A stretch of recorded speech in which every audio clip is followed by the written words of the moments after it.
Hey everybody, welcome back to the Pleb Underground. I'm your host, Phil. I hope you had a great evening.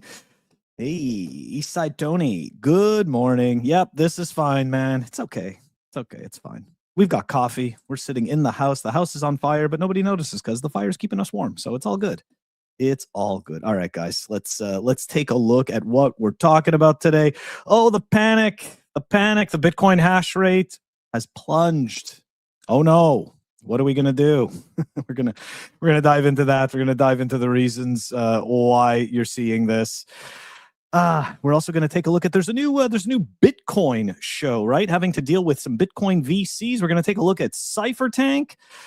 Colombia's second largest pension fund offers Bitcoin exposure. We're going to take a look at that a little bit more closely. I think that one is a pleasant surprise, or at least it is pleasant for me to read that it doesn't look like they're doing paper Bitcoin.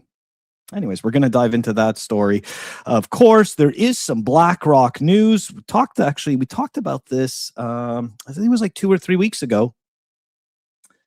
And I was saying that Blackrock is, I mean, it's not just me that's saying this, multiple other people, but Blackrock is 100% going to be able to make a product that rivals what MSTR is doing. And the thing is that they actually have operating cash flows. So it's going to get interesting for MicroStrategy. I'm not saying MicroStrategy is down and out. I'm just saying that the playing field is slightly changing, right? And other bigger players are coming to the table. So anyways, we're going to dive in. We're going to take a look at that. The state. That's right, guys. The state. That's all there is anymore. I was going to call it politicking, but that's it. Take a look at the Kansas SBR. We're going to take a look at CMDSS. Remember that company that was handling the DOJ's and the U.S. Marshals Bitcoin? Oh, look at that. Look at that. We're going to find out what happened there. What else do we got? The Senate Agricultural Committee, right? There's some misinformation about that. We are going to talk about that. We're going to take a look at a video with a bitaxe bull Bitcoin integration and, of course, Samourai update. We've got all of that stuff coming up. Let's frickin' go. Pleb Underground is sponsored by Archimedes. Pleb Underground is sponsored by Archimedes Emporium. That's interesting. Discover. Pleb Underground is sponsored by Archimedes. Pleb Underground is sponsored by Archimedes Emporium. Discover the pinnacle of precision engineering. Starting. I don't know what's going on there, but for whatever reason, that video. Pleb Underground my sponsor is sponsored by Archimedes Emporium. Discover. Okay, well, no sponsor video for now. That's too bad. Hey, good morning, guys. Howdy, Phil. Hey, Verhoofty Floofton, what is happening? Yeah, I don't, gotta show the ad. I don't have a choice. Pleb Underground. Oh, give me a second, guys. I'm so sorry. That's funny stuff. That's too bad. Everything's live here, so.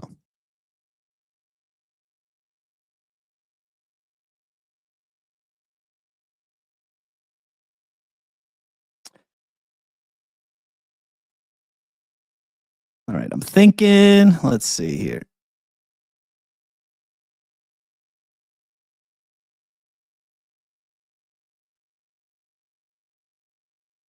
It's funny because I essentially was trying to make it this seamless, this kind of seamless transition, and it's anything but. All right. Anyways, I'm getting errors here from StreamYard, so whatever. Let's just continue with the show. Sorry, Archimedes Emporium. I'm sorry, my dude. It's okay. I'll have it fixed for tomorrow. Anyways, let's continue on. Let's continue on with the show here. We're going to start talking about before we get into Bitcoin's hash rate. Colombia's second largest pension fund, AFP Protección. Anyways, to offer Bitcoin exposure, the pensions are coming. We're super excited. All right, let's take a look at that. So access to the product will be limited and granted only through a personalized advisory process designed to assess each investor's risk profile. Only clients who meet specific criteria will be able to allocate a portion of their portfolios to Bitcoin. This is actually a really good thing in terms of people, individuals who are maybe not, Bitcoin enthusiasts, but want to actually hold Bitcoin, you can tell by the language, it looks like they're going to be working on custody for their customers. Obviously, it's a third party, and I don't care about any of that stuff, but I'm happy to see a product that is not just paper Bitcoin derivative, right? So why not? And I'll take that. I will take that. Okay. All right, guys. The Bitcoin hash rate, right? We saw this all yesterday. Everybody's freaking out. Oh, 20%. Oh, we dropped. It's crazy, all this stuff. Look, there's a bunch of really bad weather rolling through the US, right? And miners, they turn off their miners. That's all there is to it. Okay? It's that simple. There is no grand conspiracy. Nobody is swapping from Bitcoin to to Zcash or some shit like that, and they're turning off their miners or whatever dumb story that some ridiculous influencer is telling you to pump their shitcoin. None of that stuff is happening. Okay? The hash rate's just going to come right back online. And for the people who are genuinely worried, I just want to flash back to 2021. Almost 50% of the hash rate disappeared in approximately 24 hours when China banned Bitcoin mining. Number one, if you weren't paying attention to the echo chamber, you didn't even know that happened. Like if you were just hodling Bitcoin and possibly using it to pay people or getting payments in it, you didn't even know that China banned the miners. You didn't even know. Everything just continued on. The blocks kept on getting mined and life went on. You only knew about it if you were in the echo chamber. And guess what? Within 3 months, more than half of that hash power came right back. So it's nothing, guys. It's nothing. The Bitcoin's not dying. The hash rate doesn't. In this particular case, right? As we've seen in other cases, that hash rate is not an indication at this moment that there's anything wrong with Bitcoin. It is, however, an indication that miners can coordinate with local states to turn off their miners when needed. That is something it does indicate. Okay. All right. Let's dive into the cyphertank stuff. Yeah, I remember when the shitcoiners did this a couple of years ago. I don't know how many episodes they got or seasons. I think they got like 1 or 2 seasons out of it. I didn't remember seeing much buzz. I'm happy to see though that that this is being promoted through a Bitcoin conference, and it does seem to be Bitcoin only. So real founders, real sats, real judges. That's right. Honey badgers instead of sharks. Filmed in Lugano. And the premiere drops in 10 days, which is actually pretty soon. Let's take a look at the little intro video for this thing.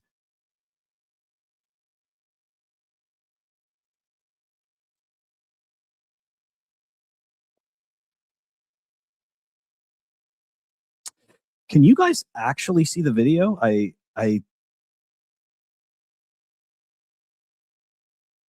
Yeah, this is weird.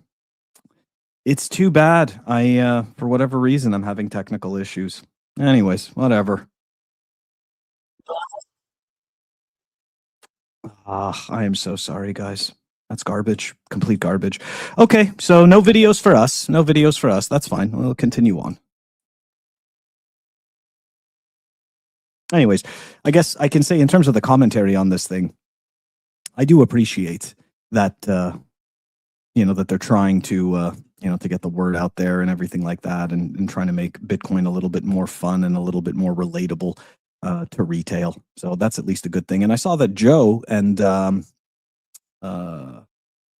Walker are the hosts, right? And then they're both like very animated guys, right? Animated and charismatic. So I think they did good choices for this. All right. Anyways, let's continue on. Let's go to the Blackrock stuff. Here we go. Blackrock just dropped the official S1 for its upcoming iShares Bitcoin Premium Income ETF. No fee or ticker. The strategy is to track performance of the price of Bitcoin while providing premium income through an actively managed strategy of selling call options, primarily on iBitShares and from time to time on ETP indices. We'll have to see how this does. We will have to see how this does. Now, anybody who's been paying attention to these stocks that essentially offer you income based on calls, okay, it's a bit of a slippery slope, right? And the other thing is that because a lot of times you'll see something that gets classified as NAV erosion, but it's not. Like, the actual assets are still there. The problem is that obviously people just are not holding the shares, so the share price goes down. But essentially, what we end up, at least what I've seen from this, is that if it's just following one particular equity, then that particular product is, in terms of pricing, is going to follow that equity very closely. It's when they get into these baskets of products where you kind of get an anything goes scenario. So either way, not financial advice. Got to say that, because apparently people can't take responsibility for their own actions when they choose to listen to something or not. Apparently it's someone else's fault when they make a mistake. But yeah, look, I think it's par for the course. Obviously, we're going to see this. Obviously, we're going to see more products like this. Is this an attack on MSTR? I guess if you're an MSTR shareholder, you could see it that way. If you're not personalizing it, then it's just business as usual, and it's a market, and people are going to make products, and the superior product should win out. Unfortunately, we don't always see that. Oftentimes, it's not the superior product that wins out. It is the product with the best marketing. So remains to be seen. Remains to be seen what actually ends up happening. All right, guys, this whole thing with the U.S. Marshals and the CMDSS, it's kind of funny, because I remember when I did the episode about this a few months ago, talking about who is actually in charge of the U.S. government funds, I was actually pretty optimistic. I'm like, you know what?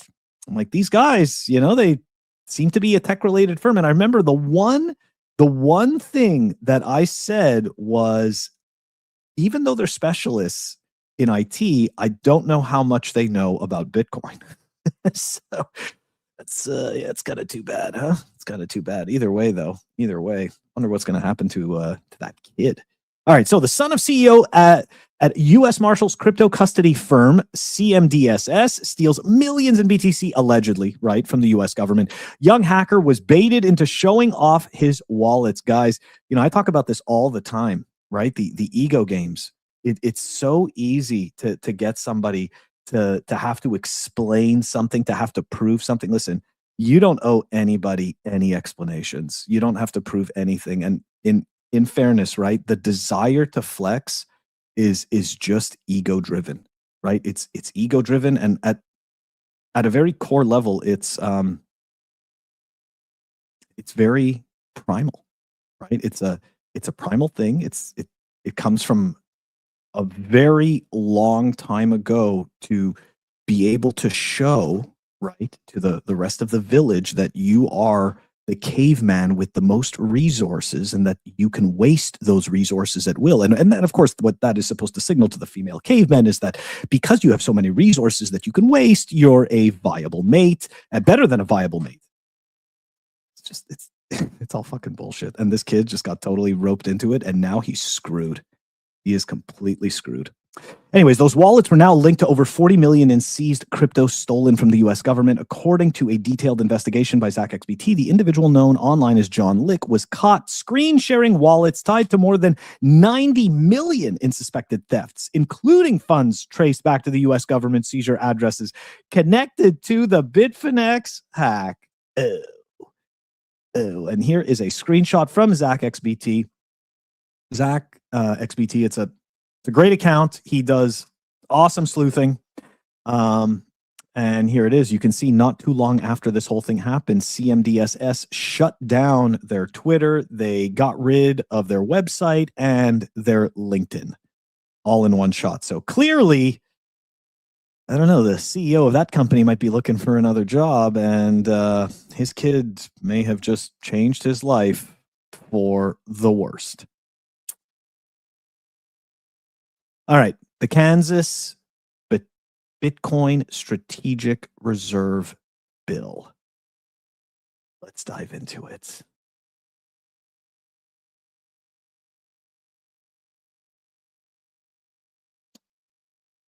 So,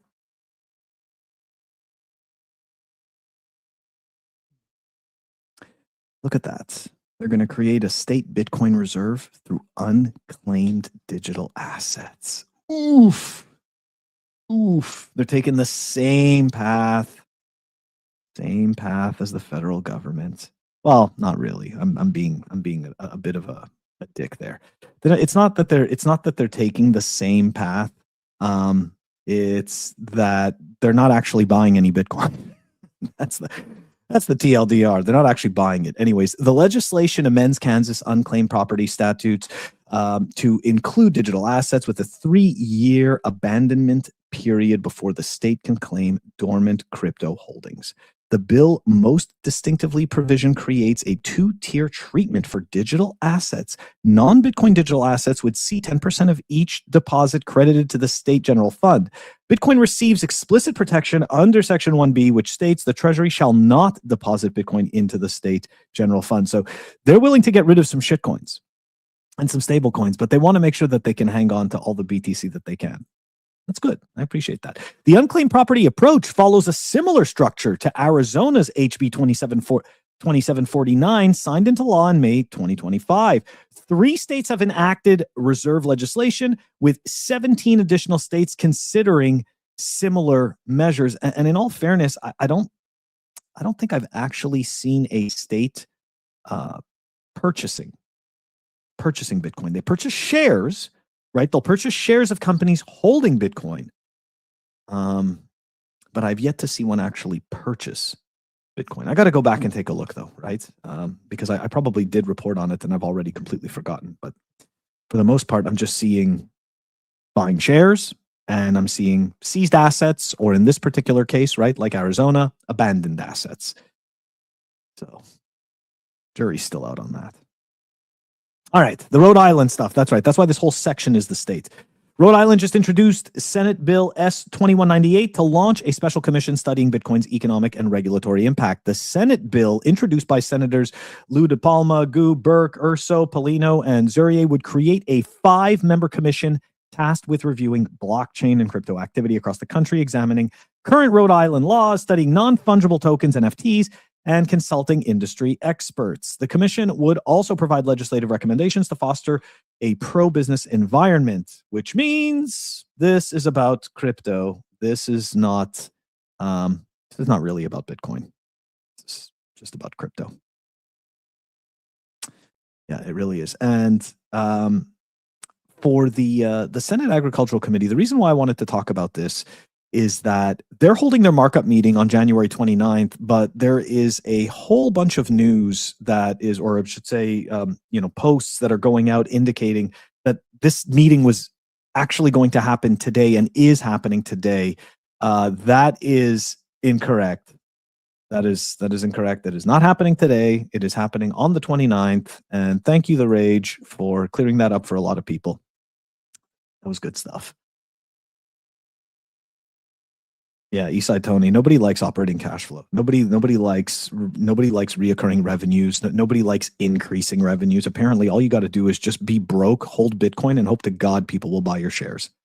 That's all. And of course, you got to say the right things, right? It's all about confirming people's biases, making them feel good, about their investment. It's good stuff, right? All very good stuff. Anyways. It's kind of too bad because I really wanted to show this video. I'm going to try showing it anyways. Who knows? Maybe things have gotten better. Well, of course not. Why would that work? All the videos are broken. Anyways, it doesn't matter. But the whole point is that Bull Bitcoin has made a bitaxe integration, and you can actually configure, which I think is pretty cool. You can configure your bitaxe to point directly to your Bull Bitcoin wallet. So that's, I don't know, man, that's cool stuff, right? All of a sudden you got a mobile wallet, you're mining with a bitaxe to it. I mean, that's cool stuff. I like that. Way to go. Bull Bitcoin has really, I feel like the end of 2025, like they've just been on a tear, right? Like all throughout, let's say starting at midway through 2025, going into 2026, we've just been seeing excellent news coming out of Bull Bitcoin and great developments. I really appreciate what those guys are doing. And guys, as you know, if you didn't do it already, please sign the petition. If you feel so inclined, consider donating to help pardon Samourai. These guys are in jail, writing code. And yesterday I read letter number 3, and You know, I get it, right? People are criminals, and not everybody gets to, to a certain extent, people would say, well, you're in jail, so that's the treatment that you get, and that's the food that you get. However, I do think that there is a certain element of humanity if you're going to be providing the illusion of a prison system where rehabilitation takes place or something like that. See, at least Idiocracy got it right, because we all saw what happens in rehabilitation. They get out into this giant pit, right? Like the bread and circuses, the gladiator, and the guy either survives or he doesn't. There you go. That's rehabilitation. So at least in Idiocracy, they were being honest. It was not rehabilitation. It was just punishment. And it's kind of funny because here we do these mental gymnastics where we pretend that there's rehabilitation, but really it's just punishment, and it just creates worse scenarios. And unfortunately, in many cases, people go in and they come out and it's actually a lot worse. So anyways, consider donating. Guys, again, I do apologize for the technical difficulties. I don't know what the hell happened. I'm going to do my best to make sure they don't happen tomorrow. Guys, have a great rest of the day, and I will catch you tomorrow, 12:10 p.m. Eastern. Take it easy.